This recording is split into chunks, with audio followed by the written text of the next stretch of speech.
wapendwa, tunashukuru kwa kupata tena hiyo occasion ili tuzungumze maneno ya Mungu.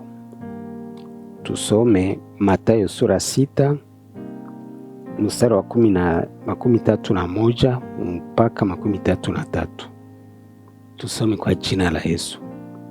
Msisumbuke basi mkisema, tule nini au tunywe nini au tuvae nini?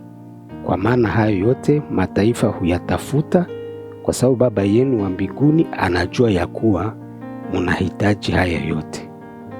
Bali utafuteni kwanza ufalme wake na haki yake, na hayo yote mtazidishiwa. Amen. Tuombe. Ninashukuru kwa sababu neno lako ni kweli, na kwamba utatujalia neema kwa kutuongoza katika kweli yote. Pitia jina Yesu Kristo. Amen.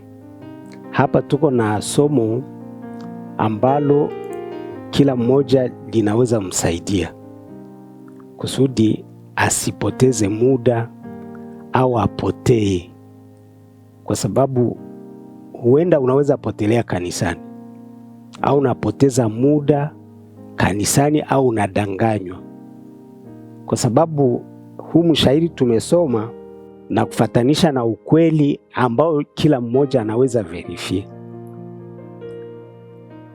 Watu wanajaa makanisani, machumba za maombi paski biko na maproblem. Utaona mahitaji ya watu na magumu, hata na viongozi ukasikia vile wanaomba. Ni habari ya maisha, habari ya kazi, makuta. Bana prometre batu watapata makuta mkumfata Yesu.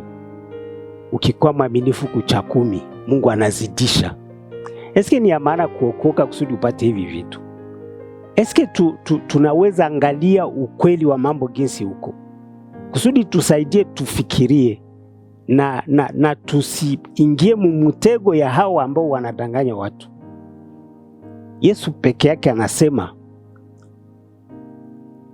tusijisumbue kwa jambo lolote, tule nini tunywe nini. Ofete kusudi upate makuta, kazi, sawa vile nimetoka kusema. Tukisema sasa mu Yesu ndio tutavipata, sasa tunamfuata, mimi nawaza ni tunapoteza wakati wetu bure. Kusudi manabii wa uongo hao ambao biko wana prometre, wanaahidi uaminifu wetu mbele za Mungu, maisha itakuwa vizuri. Na kama watu wanasema maisha ni vitu vya duniani, kazi, watoto, fayeza mzuri, bengine voyage za Bulaya, bengine sijui utajenga manyumba, sijui utapata makuta mingi. Mina waza haiko lazima, kwa sababu njo susia kila mtu. Na Yesu alikuwa na kondane ile. Tutakumbuka Muluka sasa vile tulifasiria la fois passée, walikuwa wanatafuta Yesu. Na akawaambia, "Mbona mnanitafuta hapana kwa sababu mliona ishara, lakini kwa sababu mlikula mikate na mkashiba."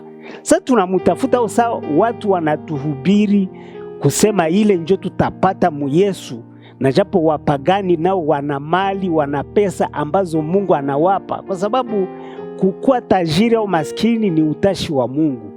Na ile tusichanganyikiwe, tuwaze tumehomba kwa sababu hatupata. Ni Mungu anaandaa ile, na kila kitu kinatufaa kama tutajua namna ya kushikamata. Kwa sababu maisha yako haitaharibika kwa sababu uko unateseka. Maisha itaharibika kwa sababu unashikamata vibaya. Na itatokana sasa na gisi utaishi neno, ndio unaweza fanikiwa mukila chochote unapitiwa. Lakini watu wasitudanganye eti utapata mali, utapata pesa kwa sababu uko mwaminifu, kwa sababu unatoa cha 10, kwa sababu unafanya kazi ya Mungu. Ni kusema utateseka bure. Na hivyo tunasikia zile sauti za hawa watumishi wa uongo ambao bana kukula makuta.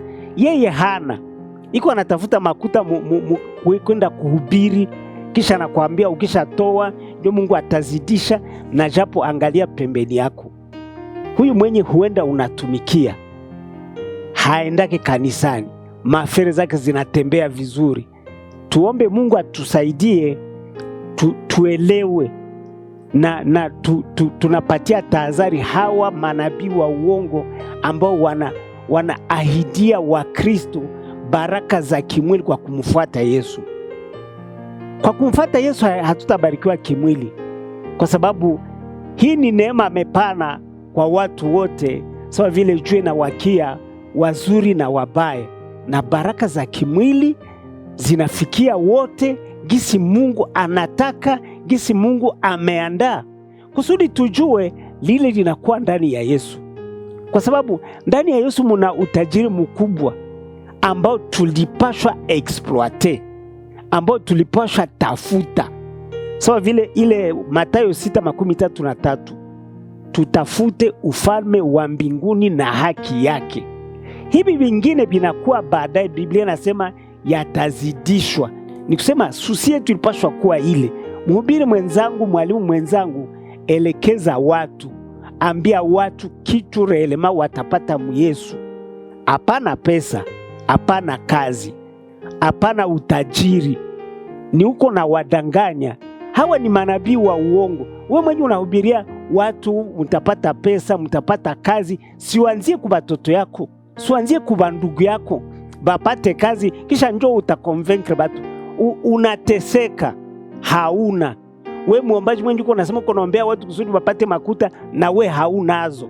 Zile za sadaka njoo uko na ngojea, kisha uko nataka promettre watu, nataka danganya ndio mtafute Yesu atabafanikisha, na wewe hauna. Na uko natafutia musadaka, njoo nataka danganya watu.